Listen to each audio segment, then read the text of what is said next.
Hey everyone, in this training, let's talk about the effects of carrying a rider on your horse's back. Like what happens when we sit on our horse from a biomechanical and physics perspective. First of all, carrying weight causes spinal extension. So first, what is spinal extension? So spinal extension basically is when the weight of a rider presses down on a horse, their back muscles contract and draw their back closer together. So it's like the horse is now kind of arching their back. They get anterior pelvic tilt, or they basically tilt their pelvis forward and raise their head. So all those things come together kind of at the same time. Back muscles contract, pelvis tips forward, horse raises their head.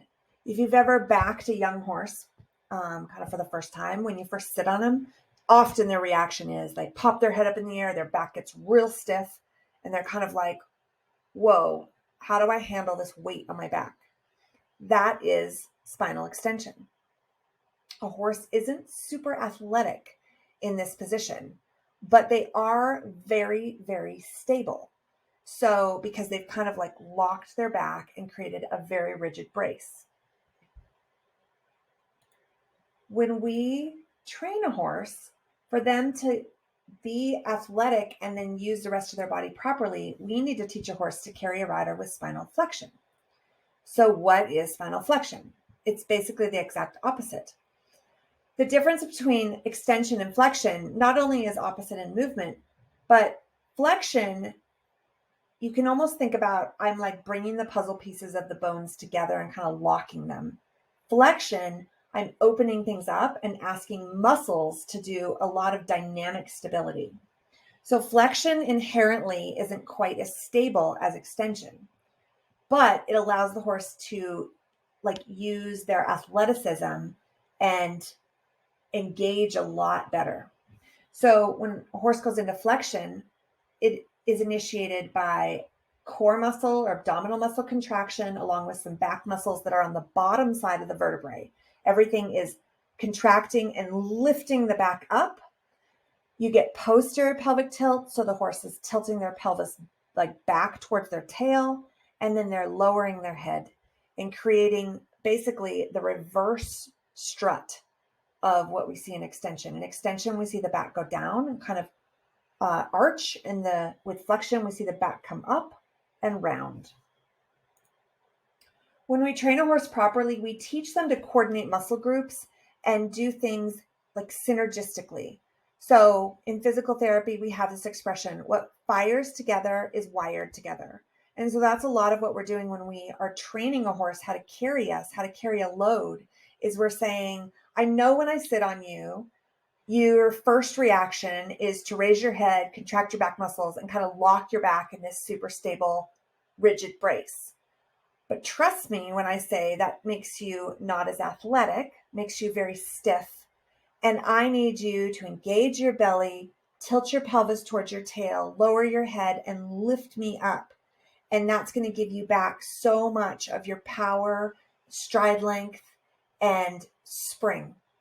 And then we have to teach a horse that is how they carry us, or how they carry load, and teach those muscle groups to all come together and work together in a very coordinated manner. So what fires together is wired together. The next thing we need to understand is kind of how ribs and junctions work in our horse's back. So part of the reason, so when we look at our horse's back, there's different areas of the vertebral column. So we've got the vertebrae that are in the neck, that's the cervical vertebrae. The vertebrae that are all the places where the ribs are, that's the thoracic vertebrae. The vertebrae that are behind the ribs or behind the saddle, that's lumbar vertebrae. And then where the vertebrae meets where the pelvis hits, that's the sacrum, and then those are sacral vertebrae. And then we do also have vertebrae in the tail that are coccygeal vertebrae. Ribs provide stability. This is why when we ride a horse, we sit on their back over the rib cage. That rib cage tremendously helps with carrying capacity because it provides like a strut and a brace, so those vertebrae can't move as easily. There's very little range of motion in the vertebral vertebrae. But we need to understand that junctions are vulnerable. So junctions are any place that two types of vertebrae come together. So we've got where the neck meets the body of the horse. That's the cervical thoracic vertebrae. Junctions are vulnerable because when a vertebrae changes type, like from the cervical to the thoracic, it changes shape. And so that perfect interlocking puzzle doesn't interlock quite as well. That is a great anatomical design, but it requires more muscular support at that particular place. It's also the spot that a lot of times the body uses, because there is a little bit of loosening in the junctions. The body uses it as an exchange. It's like you're on the freeway and this is where the on and off ramps are. So you see a lot of changes in our blood vessel system here, a lot of exits of like big nerve plexuses at the junctions, those kind of things. So we've got our cervical thoracic junction where the neck meets the body, where the thoracic spine meets the lumbar spine. So where the ribs end and the back area behind the saddle begins, that's the thoracolumbar junction. And then where the lumbar spine meets the sacrum, that is the lumbar sacral junction. And those junctions have a little bit more mobility and are prone to more injury. So it's very important when we ride our horse that we do not weight bear on those junctions. It's also important, like, we don't crank the horse's neck around and kind of like really ask them to do movements they would not normally do on their own, because most likely the body's going to pull that range of motion from these junctions, which are already inherently a smidge weaker than the rest of the vertebral column. If you do that long enough, you create osteoarthritis and you can create other very long-term health problems. So now let's look at factors that impact back health. There's lots of them. So we've got conformation, posture, strength, conditioning, range of motion, tack fit, hoof angles, rider weight, rider balance, quality of your training program, the quality of your fitness program, your history of injuries, and your forces in the sport. Now, this slide is so cool because all the things that are circled are what we can impact through our program with the horse. I can't do anything about their conformation, right? Like, conformation is genetics, conformation is conformation. And I can't do much about forces of the sport. I mean, I can ride on good footing, which will mitigate some things. But when I ask my horse to jump a jump, like when I ask them to jump a 1.20 meter fence, they've got to get a 1.20 meter up in the air and land from that. And that has a certain amount of force. When I ask a horse to do, a 10-meter circle, a half pass, an extended trot, an extended canter, there's a certain amount of inherent force that just comes with those movements.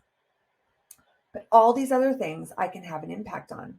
I can help a horse with their posture, their strength, their conditioning, their range of motion, their tack fit, their hoof angles.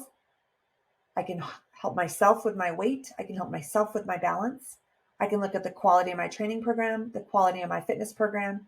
And if I do all of these things, I can impact not the history of injuries, but the future history of injuries, because I can minimize the risk my horse has of getting hurt. Or if they get hurt, they're not going to get hurt as badly.